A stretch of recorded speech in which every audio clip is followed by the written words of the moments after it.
Class 11-এর Bangla Mukunda Chakraborty লিখেছেন কালকেতুর ভোজন। কালকেতুর ভোজন তোমরা সবাই লাইক অ্যান্ড সাবস্ক্রাইবটা দিয়ে দাও। অর্থাৎ কালকেতু যেমন ছিলেন একটা বড় রকমের সাহসী ব্যাত, তিনি বনে জঙ্গলে পশু শিকার করতেন এবং পশুরা সব তার ভয়ে ট্যাস হয়ে থাকতো এবং সেই পশুর মাংস হাটের বাজারে বিক্রি করতেন ফুল্লরা পশরা সাজিয়ে। কালকেতু ভোজনটি ছিল একদম অদ্ভুত বড় রকমের ভোজন। অর্থাৎ কালকেতু একসাথে 7 হাঁড়ি আমানি খায় এবং লাউসহ মুসুরি স্যুপ এবং খুদের জাউ, ওল কচু আলু এবং এত কিছু খাওয়ার পরেও তিনি বলেছেন রন্ধন হয়েছে খুব ভালো, আর কিছু কি আছে?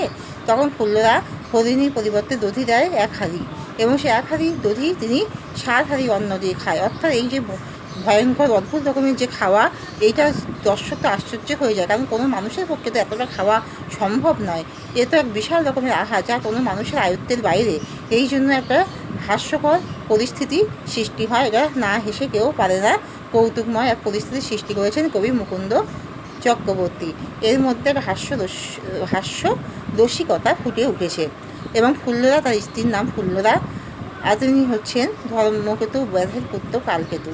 তাহলে কালকেতু এই যে ভোজন তিনি মুখে তুলছেন, সেটা 3 আটি তারের সমান একটা ভোজন, এত বড় বড় করে তিনি মুখে তুলছেন, 3 আটি তারের সমান।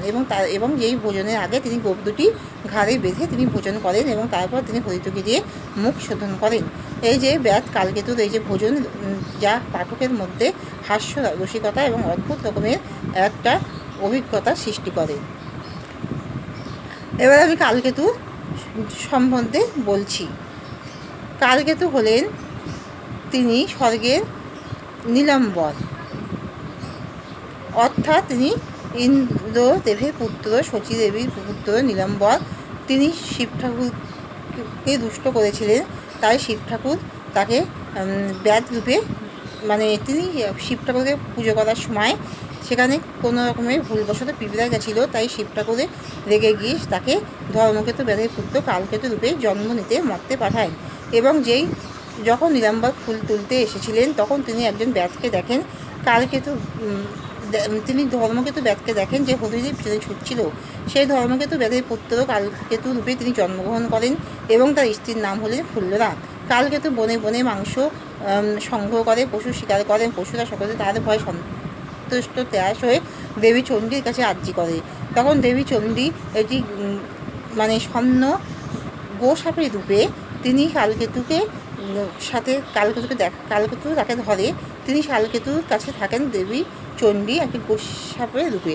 কালকেতু তখন তাকে নিয়ে আসে ঘরে এবং সে যখন সুন্দরী স্ত্রী রূপ ধরে যখন দেবী চণ্ডী বসে থাকেন, তখন ফুল্লরার সাথে বৎসা হয় এবং শেষে কালকেতু যখন দেবী চণ্ডীর সাথে বৎসা করে ধনুক তুলতে যায়, তখন দেবী তার নিজের মূর্তি দেখে কালকেতুকে বহু ধনের স্বাদ ভরা ধন এবং মূল্যবান আংটিতে তাকে প্রচুর বড়লোক বানিয়ে দেন। এই হলো কালকেতুর জীবনী।